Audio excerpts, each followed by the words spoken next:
Well, good morning, and thank you. Thank you a lot, Carol, for introducing me. Also want to thank Bobby over here, who has cordially welcomed me when I first came, and we had a great conversation about the history of Santa Rita's and the history of the whole world. So that was great. My name is Steve Brown, and I serve as a volunteer on the board of directors of Save the Scenic Santa Rita's, a nonprofit organization that's been working together since the 1990s to accomplish just what our name says. So my purpose, my vocation this morning is to accomplish three straightforward tasks. First, to welcome and thank you. Second, to share what inspires me to volunteer for Save the Scenic Santa Rita's. And third, to set the stage for our executive director, John Dougherty's presentation. I'd like to thank Paige Humphreys, who is our outreach coordinator.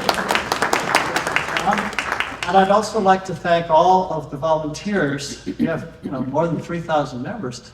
All of our volunteers who work together and have worked together since the 1990s to Save the Scenic Santa Rita's. So first of all, thank you. Second, here's why I volunteer for Save the Scenic Santa Rita's. My motivation goes back more than 70 years, if you can believe. I was born in the 1940s, and I grew up on the Santa Rita Ranch, right over there on Fox Canyon Road.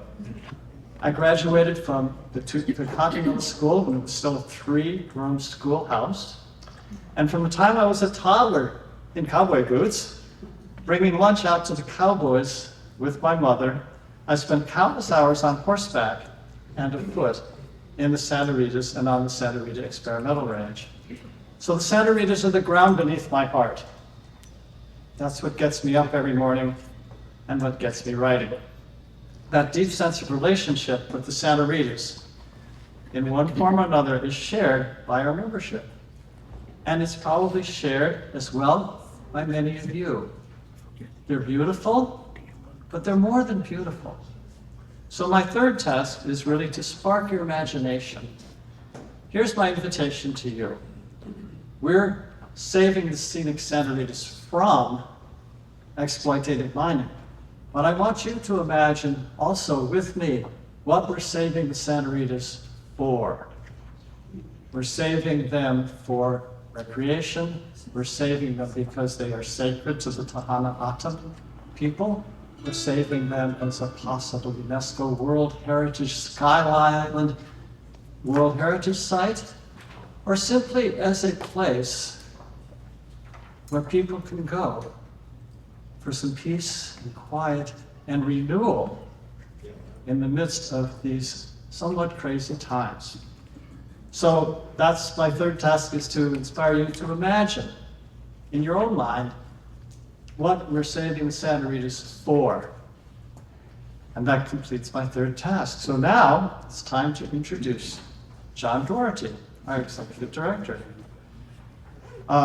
John, let's see. Where is that? Maybe it's on the back of this page. There we go. John has worked on protecting the Santa Rita Mountains from open pit mining for more than 15 years as a consultant for Save the Scenic Santa Rita's before becoming executive director on July 1st last year.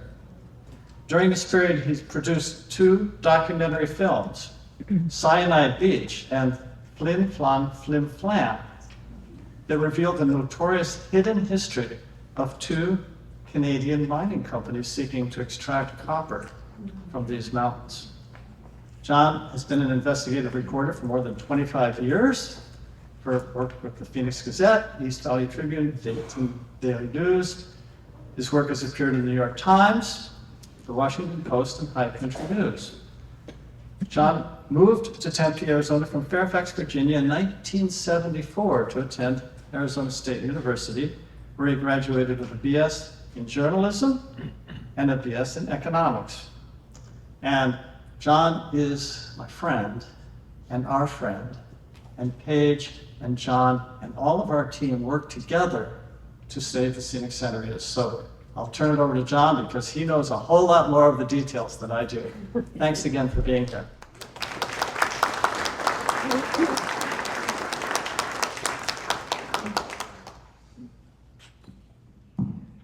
Good morning, everyone.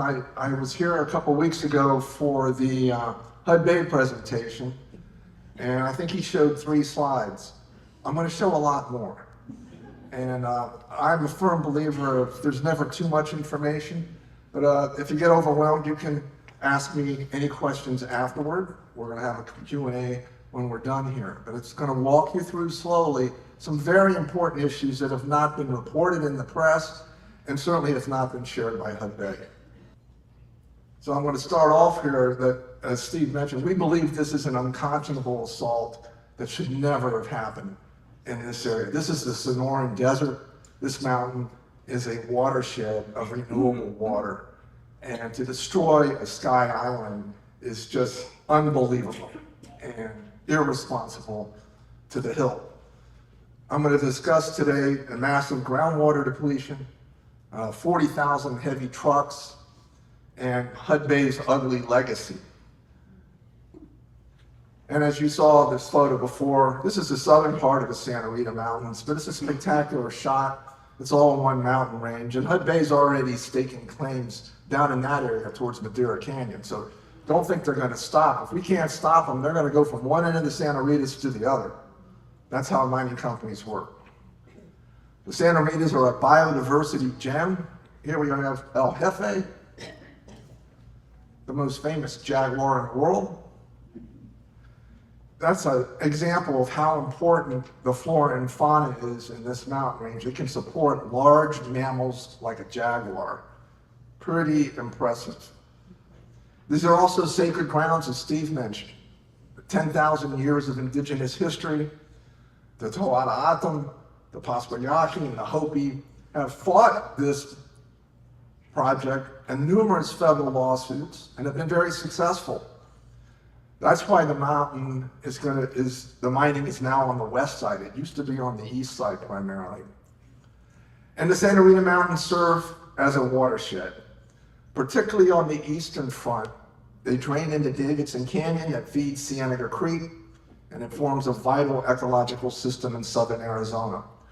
And if you've all been over on the east side of the mountain, down Highway 83, you go through Las Ciénegas National Conservation Area, that beautiful area to the east of the highway. That's federally protected. It's 45,000 acres. Ciénega Creek flows through it. When they finish this mine, if they build it, they'll leave an open pit. And at the bottom of that pit is going to be water that's going to be pulling in the groundwater from the whole region into that pit and evaporating it into the air. They're going to basically create a groundwater extraction engine in perpetuity.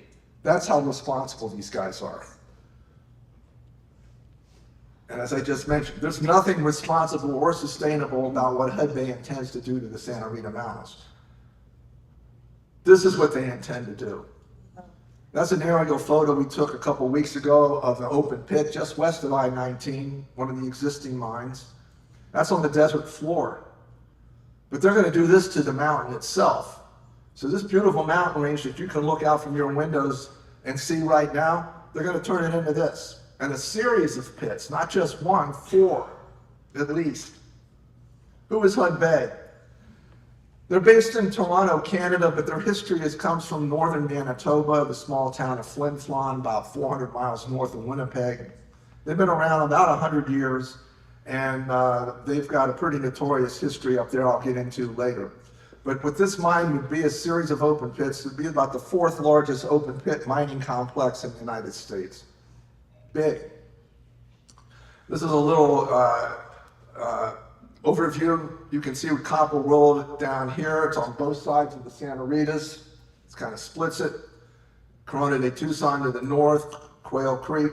Whoops, I got a little ahead of myself there. And Green Valley.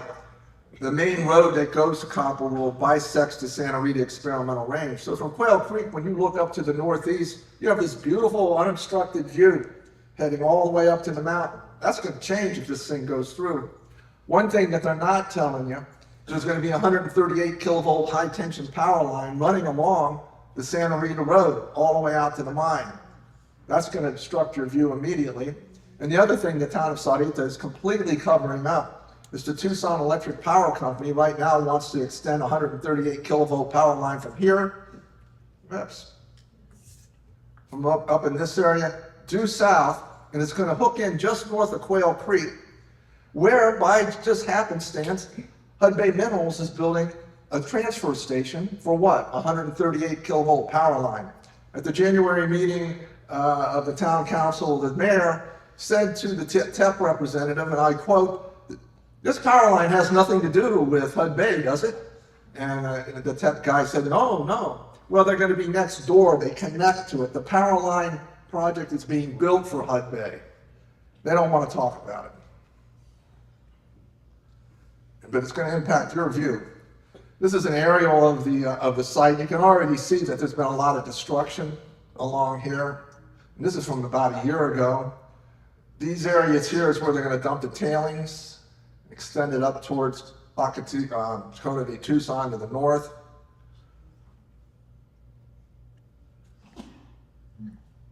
This is a shot on the west side of the exploration that they've been doing. You can see carving it up. This is the existing mine that's up there, that's been there for decades. So Hud Bay's just to the south of that.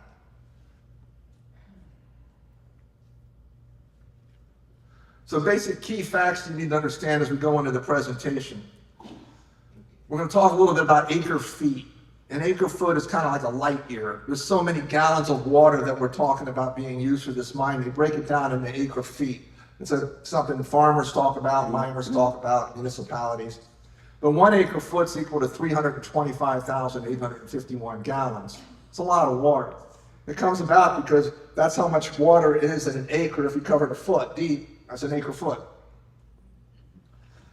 Mining is exempt from state groundwater pumping restrictions. They can pump as much water as they want. They're not required to replenish a drop.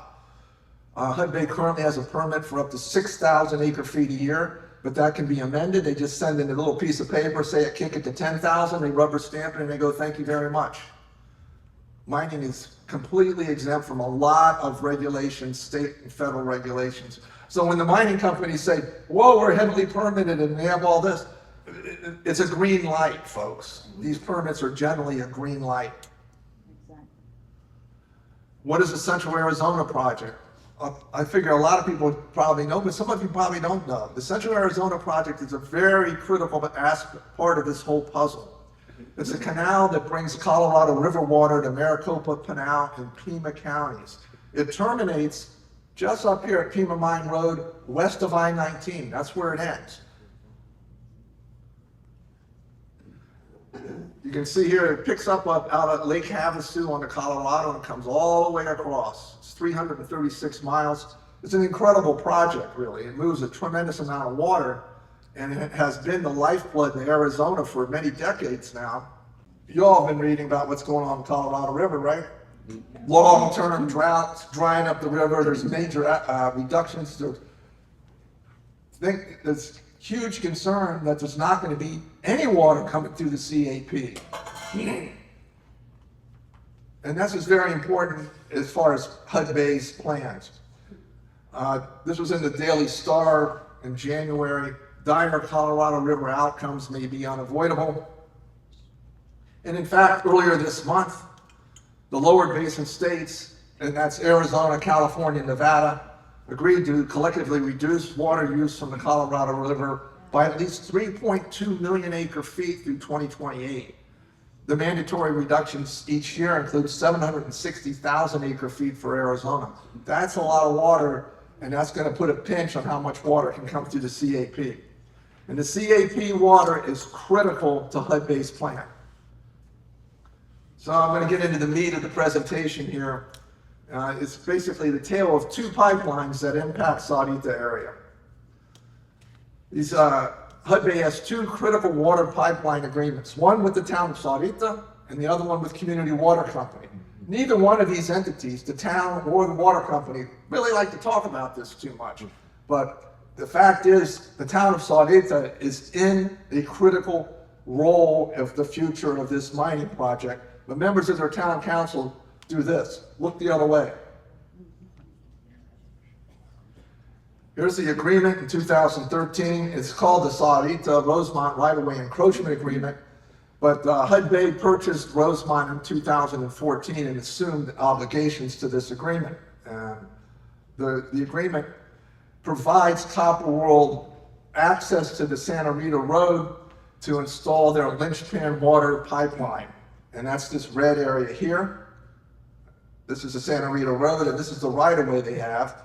These area right here is HUD Bay's primary well field. So you can see it's just east of the Santa Rita Road, right?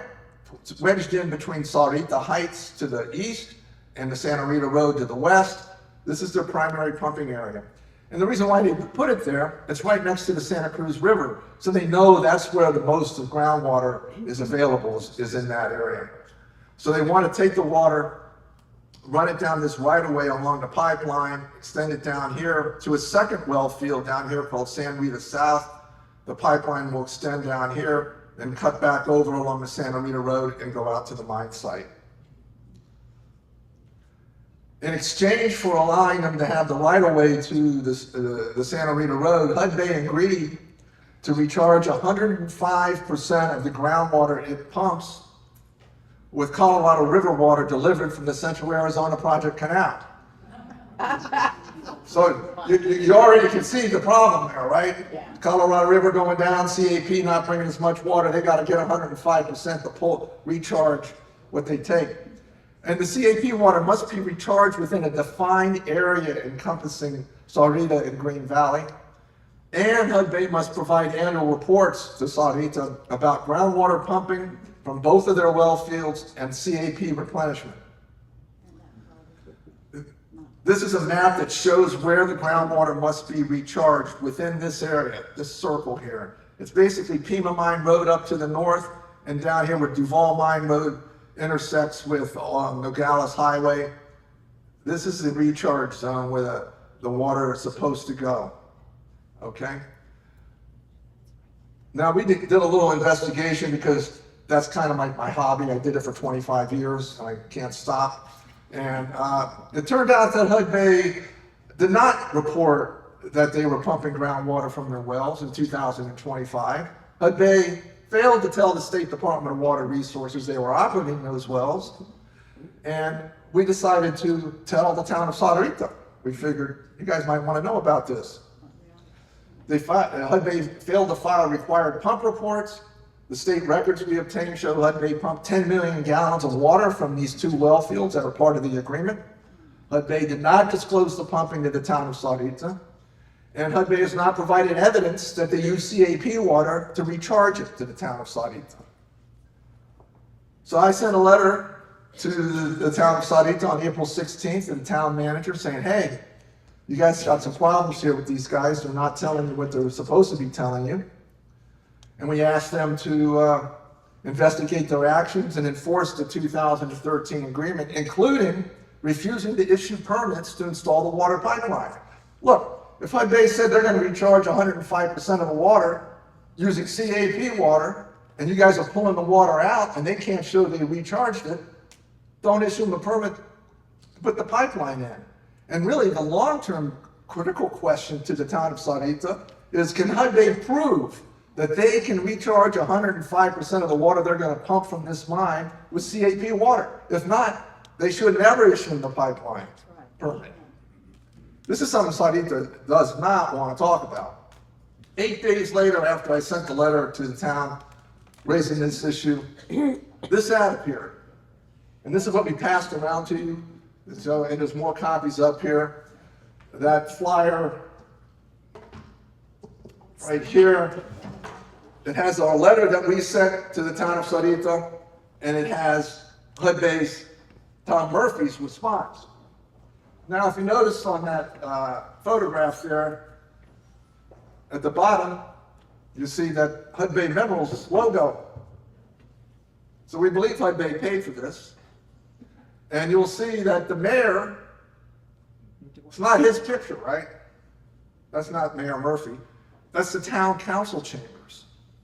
So the image of this photograph is the town of Sarita is endorsing HUD Bay, and Copper World will invest in Sarita's economy with responsible growth. Last night I presented this to the town council during your 3 minutes of opportunity. You don't get much time. And I asked the town council members, did Mayor Murphy bring this to you before this ad ran? Did you approve about it? Did you even know about it? And they sat there stone-faced, but I asked them that, I think your constituents want to know. Are you on the same page as Tom Murphy? It's important to remember that in the town of Sarita, you don't elect the mayor. You elect 7 council members, and the council members elect the mayor. So the mayor only needs 4 votes. He needs to get on the council, but then he only needs 4 votes that remain the mayor. The council can change that in 2 council meetings if they so choose. I got a little ahead of myself, but I did. 7-member town council selects the mayor. 2 meetings, they can change the mayor. All right, construction and operation of the copper world would require a massive amount of groundwater. So this goes back to why the CAP replenishment is going to be very challenging. They're going to need to pump 9,400 acre feet a year to 14,000 acre feet a year. And how do we know this? Well, they told us. There was a table in a report they published in 2022 that shows you the tons per day, 60,000 in initial phase 1, 140 gallons of fresh water, that's groundwater, per ton.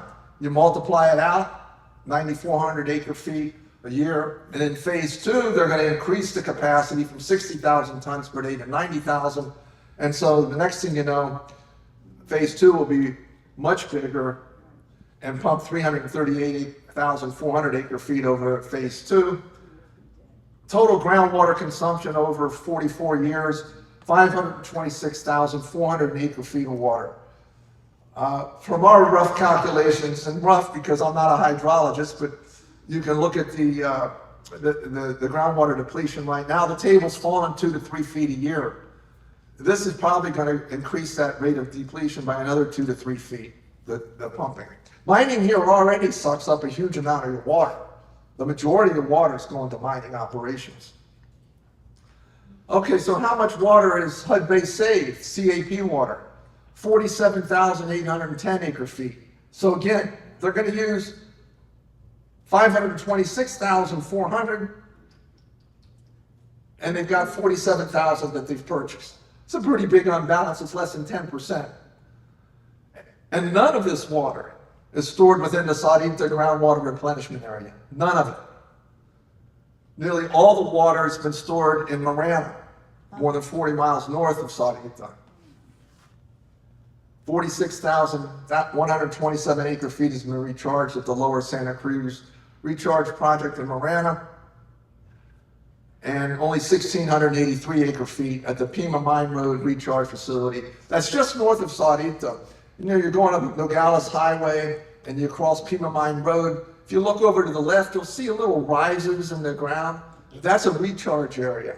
And the CAP that terminates over on the west side of I-19, there's a pipe that runs over, and they put water into the recharge area, and it percolates downward, and it generally flows to the northwest, away from Sarita, because obviously the Santa Cruz River is flowing north, and so the groundwater goes in, the gradient is to the northwest. So any water that goes into this area is not going to impact the recharge zone that the agreement requires it to be in.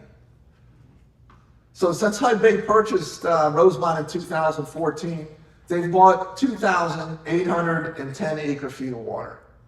That's it. The reason why is because most of the water was purchased years ago by the previous water company, Rosemont Copper. And they purchased that water between 2007 and 2009 when there was a lot of surplus CAP water. The Colorado River drought had not taken real hold by then. But 20 years later, we're in a critical situation.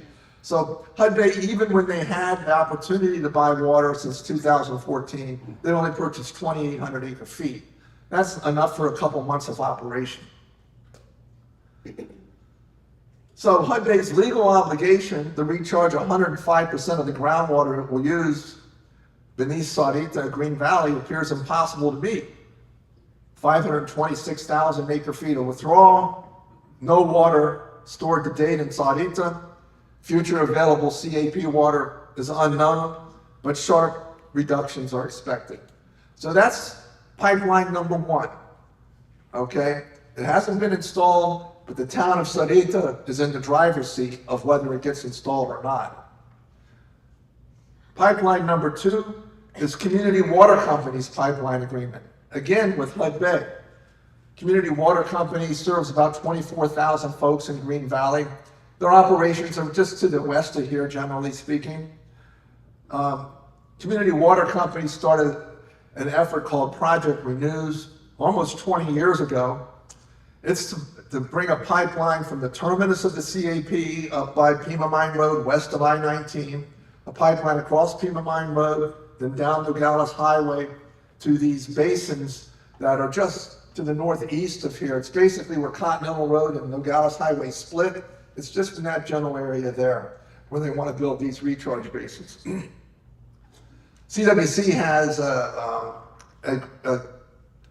a cap allocation of 2,858 acre feet of water that they've never been able to use. And again, everybody's facing cutbacks. Municipalities and industry tend to be at the high end of the priority level. They're not likely to face cutback immediately, but things are changing very rapidly. No one really knows how much water is going to be available in the near future. So here's where the Project Renews groundwater recharge area would be. Okay, right there, right? That little area.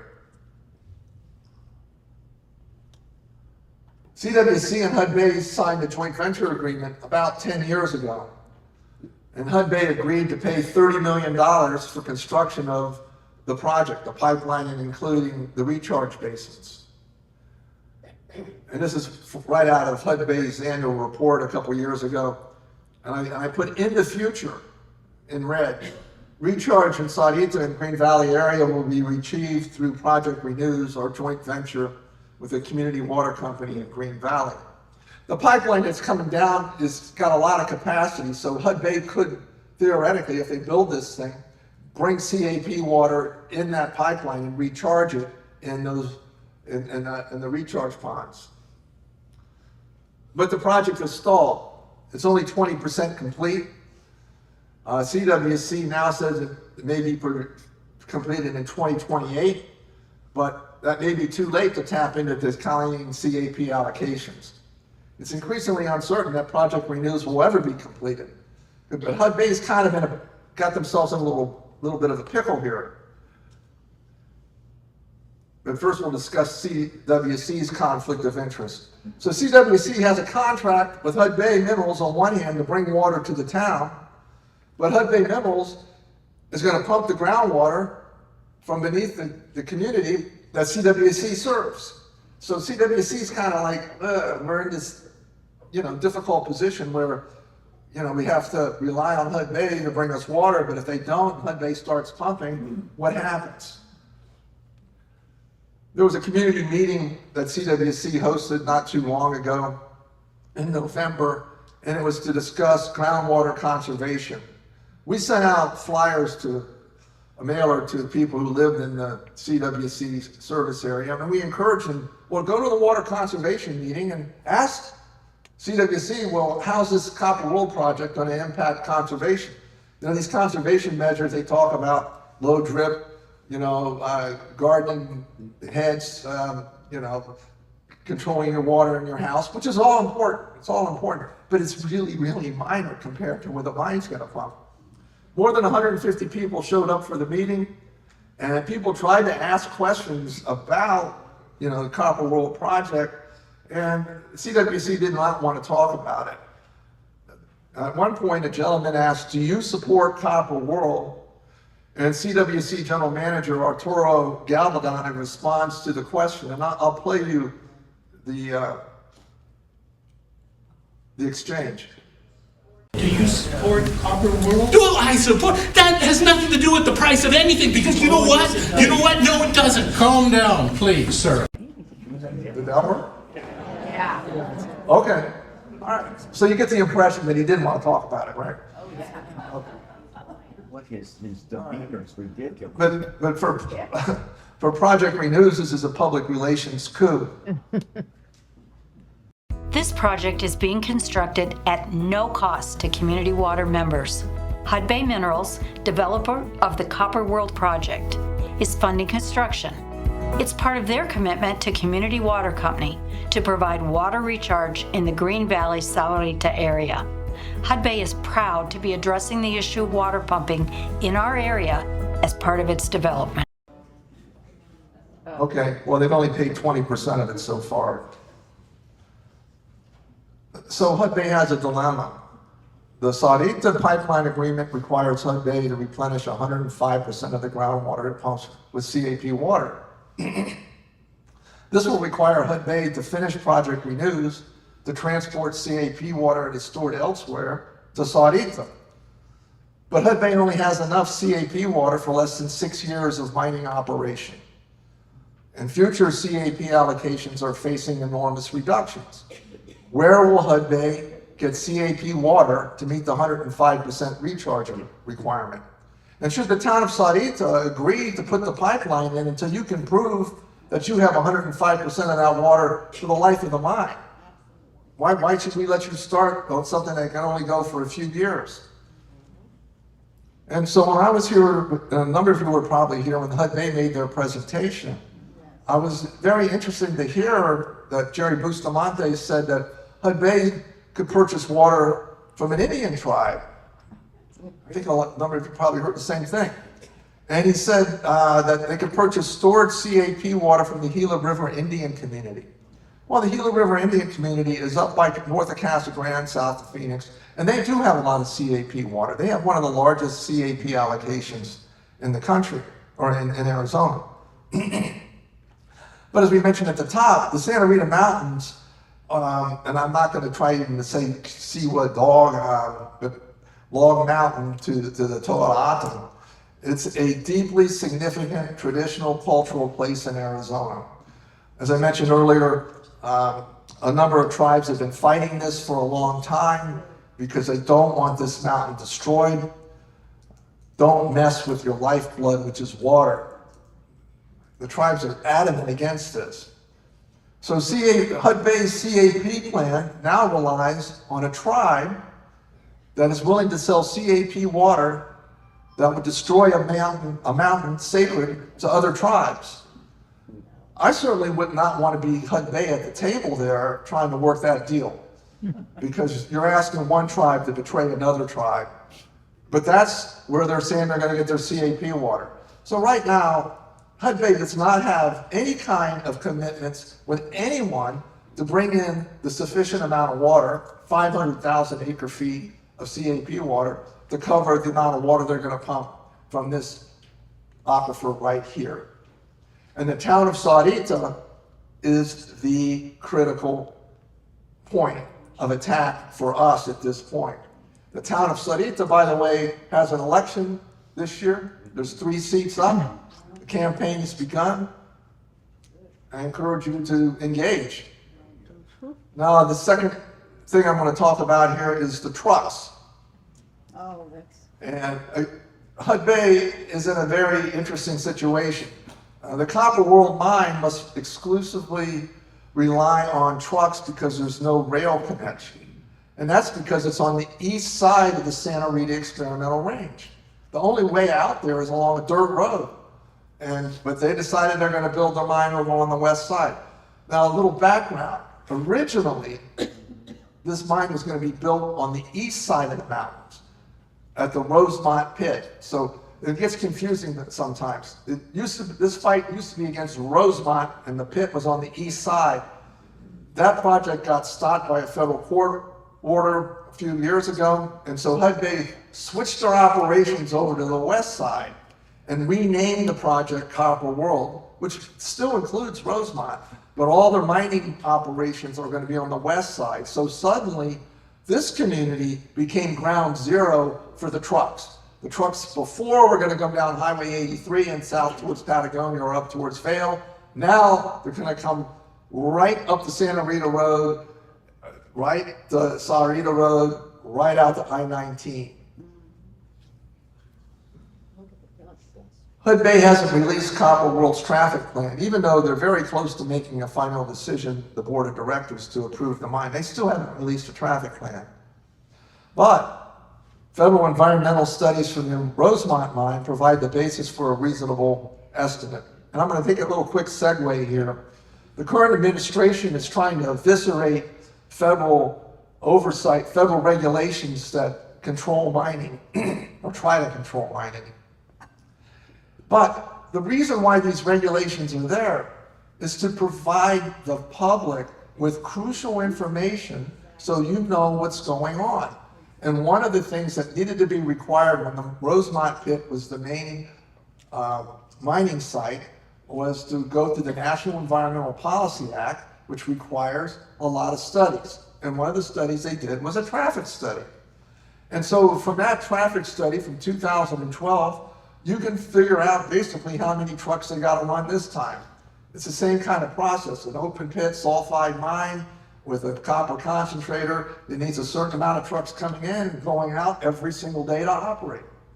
And so we extrapolated from that data, and we're very confident that's a minimum of 40,000 trucks per year, 24/7, that are going to be running down the Santa Rita Road and right through downtown Sarita. That's one truck, 110 a day, one every 15 minutes, 24/7, 365. These trucks are going to be carrying explosives, hazardous chemicals, copper concentrate, sulfuric acid. It's not just your routine box truck taking stuff to Costco with a bunch of water that y'all are going to have to buy. And here's the route. This blue line here is the route coming out of Helvetia. The mining operations will be right about here. This is all dirt road up to about where Sarita Highlands is, then it turns to pavement. They'll come up here, up to Santa Rita Road, and then they'll make a hard left, and if you all have been at that intersection, you know how dangerous that is. They're going to have to put a light out to I-19. Now, we don't know which way they're going to go. Are they going to go south or north, right? You only got two choices. But one of the big lies that Hood Bay has been telling the community is that this copper, their logo is Arizona Copper Made for America. Yeah. Well, the fact of the matter is they're building a traditional sulfide concentrator to convert the ore into basically, it's like a powder. It's kind of sandy powder. It's called copper concentrate. They're going to load that up on trucks. And there's only two smelters operating in the United States. One is owned by Freeport-McMoRan, that's up in Miami, and the other one's owned by Kennecott, and that's up in Salt Lake City. They're at capacity. They're competitors. They're not going to be processing Hud-based copper concentrate. Stuff's going overseas. So if it goes south, it's going to go down through Nogales, through Hermosillo, down to the Port of Guaymas, where already there's a lot of copper being exported. Or to go north up to the Port of Tucson, which is a railroad head there at Wilmot and I-10. They load it on trains and ship it out to LA. So the copper is going to be exported. And recently, Hud Bay signed an agreement with Mitsubishi. Mitsubishi's financing 30% of this operation, $600 million. And they got what's called an off-take agreement, which means Mitsubishi's going to take 30% of that copper concentrate. It's going to Japan, okay? And that's for the life of the mine. So when this mine starts up, it's all going to be exported. Now, Hud Bay comes out and says, well, we've got a plan, and we're going to use this process that's never been used at scale to produce finished copper on site. Well, the bottom line is most of this copper is going to continue to be exported, if not all of it. Because Hud Bay's plan will require them to invest at least $500 million to convert copper concentrate into finished copper on site. However, there's very little incentive to do so because there's a surplus in the world smelting market. Now, I'm getting into the weeds here a little bit, but it's very important. Smelters traditionally paid copper miners to bring their concentrate to the smelter. That's how they made money. But the Chinese have built so many smelters, they flooded the smelter market. So now the mining companies, the smelters are paying the mining companies to bring them the concentrate. So there's no incentive for Hudbay to invest $500 million or more when a smelting company is going to pay me to send it to them. And that's not going to change anytime soon. It's extremely expensive to build a copper smelter in the United States. They can operate them so much cheaper overseas. No one wants to build one. It would require a massive federal subsidy to build a smelter, and it's extremely unlikely that it's going to happen anytime soon. Now, that 2012 study showed that the 2011 draft environmental impact statement predicted truck traffic along Highway 83 would triple the number of accidents and deaths because of this mine. You know, these big trucks are in a hurry. And they do happen. This is a Hudbay copper concentrate truck that overturned down at their operations in Peru. This is a mine tanker that spilled sulfuric acid near Pima in October 2020. Here's another mine truck that spilled nitric acid near Kolb Road on I-10 in October 2023. So these trucks are not the safest thing in the world. Now we extrapolated a danger zone. This is right out of the EIS. It says that get back to the danger zone. The pink circle, half-mile radius if there's a sulfuric acid or ammonium nitrate release. And the yellow circle is if there's an explosion. And, you know, explosions are rare, but they do happen. They do happen. And when you're talking 40,000 trucks a year for 44 years, you know, you're getting up to a pretty big number of trucks. Something terrible could happen, God forbid. Has the town of Sarita told you any of this? No, they don't want to tell you any of this because they know people are not going to like it. So they just rather just keep it under the radar. And Hudbay, again, has not released their formal traffic study because they too are waiting until it's a done deal. They don't want you to know. But we're pretty confident that these numbers are pretty close. And in fact, I think it's going to be a much higher number of trucks. To build the mine, it takes 2 years. They're going to have 3,000 employees going out to build that mine site, all going up and down that road. That road is going to get pounded. Hudbay wants no limits on truck traffic to export raw copper concentrate overseas.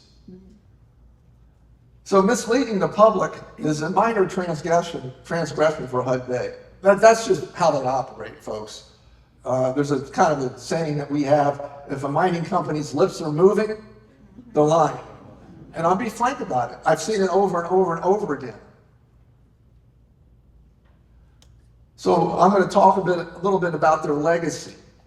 Because how do you know how somebody's going to operate moving forward?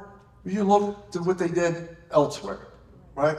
And I had the opportunity when I was a consultant for Save the Scenic Santa Ritas to travel to Peru, to Guatemala, to Canada, to Sardinia, Italy, actually, to find out what did these guys do elsewhere, and what did their predecessor, Augusta Resources, how did they operate?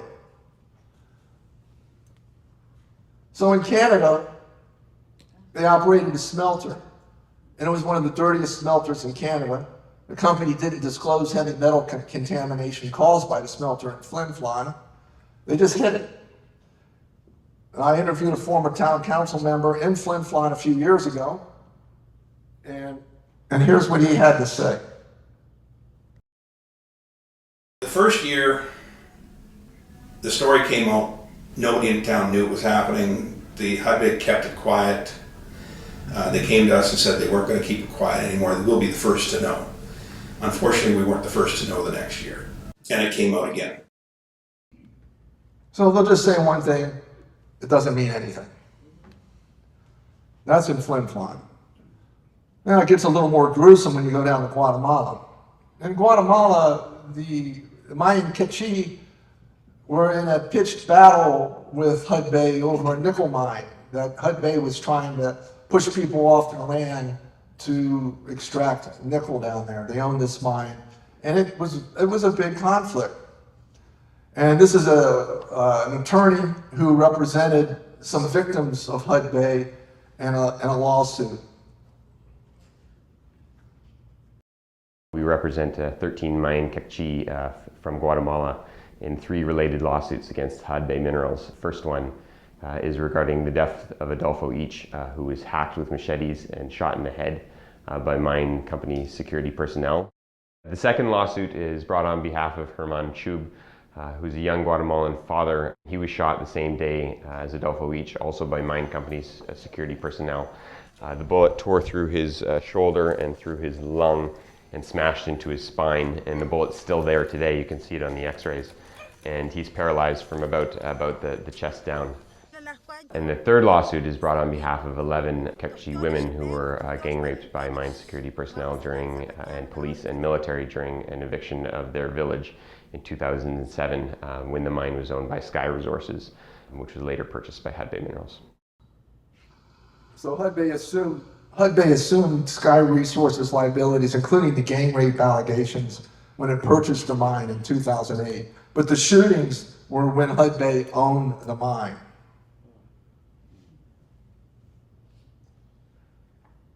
Hudbay's former chief executive officer, David Garofalo, denied these allegations. A mining activist in Canada caught up to him at a dinner somewhere, I don't remember what town it was in. So there's a little bit of background noise, but you can hear what Garofalo says, and I also have it transcribed.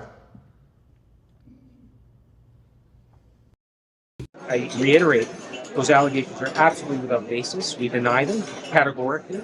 Hudbay had nothing to do with any of those alleged incidents, and that'll be borne out in court.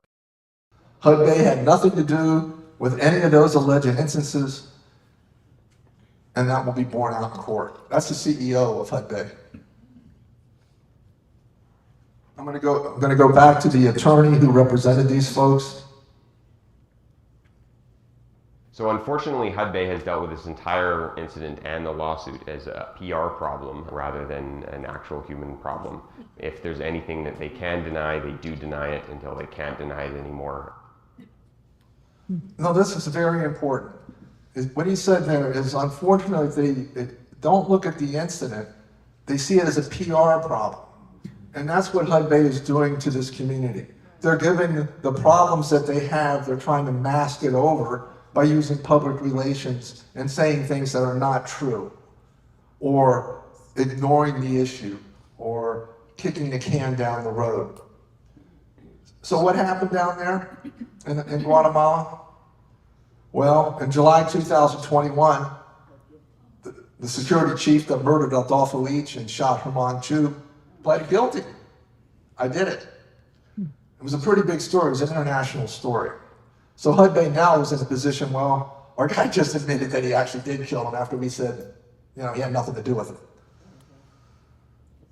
In October 2024, Hudbay finally settled the litigation with the widow of Adolfo Each and Herman Chub and the 11 women who were gang raped. I don't know what the compensation was. It's typical in these things, undisclosed settlement. But it took a long time for these people to have any kind of satisfaction. So now we're going to go down to Peru. Hudbay opened the mine down there in 2014. It's called the Constancia mine. I went down there shortly thereafter and met with the local folks. And they were protesting the mine, and they were having a confrontation here on the road. And the folks they're going to run into here are the Peruvian National Police. And in Peru, mining companies can pay the police to do their dirty work. And that's in fact what happened down there. These cops were being paid by Hudbay Minerals.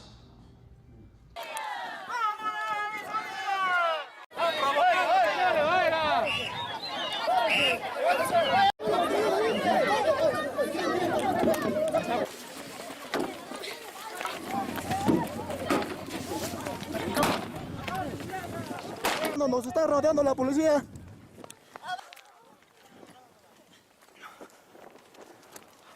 Yo pido que retire Hudbay inmediatamente sus cosas y que se vaya a Canadá. No queremos en otro cargo. No queremos para que mate a nuestros hijos así, no.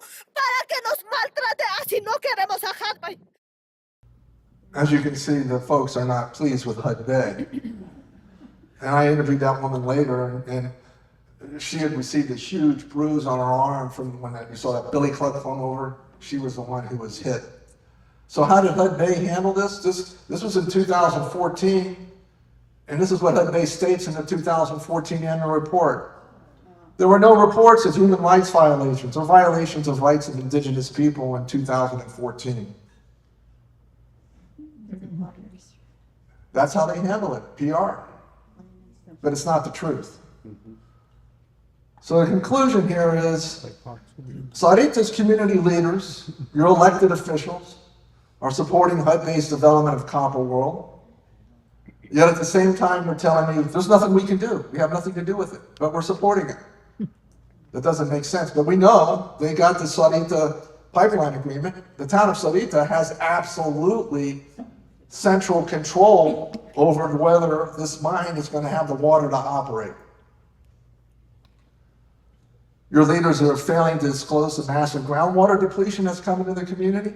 They're failing to disclose that they don't have a CAP allocation capable of replacing that groundwater.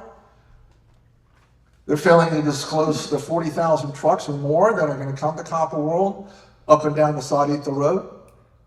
They're doing business with a company with a notorious human rights record, murder, shootings, gang rapes. This is who you're dealing with. And unfortunately, folks, everybody here and your children and future generations are going to bear the cost of this. Your water bills will go up. It's simple. The deeper the groundwater table goes, the more electricity it costs to pump the water up. And as the water table goes down, the quality of water decreases, requires more water treatment. It's just going to raise your costs. Your roads are going to become much more dangerous because you're going to have to be dodging trucks who are going to be working under a time constraint. They're going to be wanting to move this stuff in and out. Your property values will get lower. We've commissioned an economic report, which we have copies of here. You're more than welcome to pick them up. You look around mining communities in the West. Go up to Miami and Globe. It's just up the road. Take a look. Look what happens. You can go up to Bisbee. Bisbee's had a resurgence, primarily because artists and folks moved in down there. Or Douglas is a town that's still hurting from the major copper operations that were there. When you're surrounded by mines, which you will be now, because you've got these mines on the west side of 19, now you're going to have one on the east side. The more mine concentration that occurs in a community, the lower the property values. It's just correlation that's been proven numerous times by various economic studies. So the big question I have for this community, given that you are in an election period, are your elected leaders representing HUD Bay, or are they representing you? Here's a picture in November 2024. The Sarita Council and staff visited Copper World. Thank you to the town of Sarita for their visiting and ongoing engagement. We look forward to continuing our collaborative efforts as we work together to meet America's growing copper demand. America's growing copper demand. It's going to be hard to meet America's growing copper demand when your concentrate's going most likely to China. China operates 8 of the 20 largest smelters in the world. So our job as a nonprofit is to provide information, and we're trying to provide you accurate information. And I base my reputation on it. I was a journalist for many years, and my reputation is as good as my word, and it's what I put out. And I want to protect that. If I don't know the answer, I'll tell you, and I'll try to go find it out. But it's up to you to act. It's up to each of you. If this is something that you're concerned about, act. Share this information, sign up for our website. We put out a lot of information on there. Communicate with your neighbors. Engage in this current election that's underway. 3 seats are up, including the mayor's seat. Again, the mayor is not directly elected by you. The council picks the mayor, but he is running again for a council seat. A second seat is vacant. The vice mayor has decided to run for a separate office. And a third seat occupied by Deborah Morales. She's running for re-election. And I understand there's 3 other candidates who are also running. So that there is some competition here this year. What we would like to ask you is to demand that Rita holds a public hearing on Hudbay's failure to report groundwater pumping and CAP recharge. We have a petition online that you can sign, and when we gather enough of them, we're going to present them to the town. Now, the town council members that I have spoken to have tried to deflect that. They say, why don't you hold a meeting with Hudbay? I go, what good is us holding a meeting with Hudbay? The town council needs to hold the meeting with Hudbay. The town council has the contract with Hudbay. It's the town council's responsibility to share that information with everybody here and allow the public to speak up at a public hearing. That's absolutely essential to the future of this community. And then vote. July 21, town council primary election. It's a prime opportunity. And I know a lot of people head out of town in the summertime, and I don't blame you, but you can vote early. Get your ballot, mail it in. You know, there's no reason why you can't vote and you don't have to be here. And why are we fighting for this?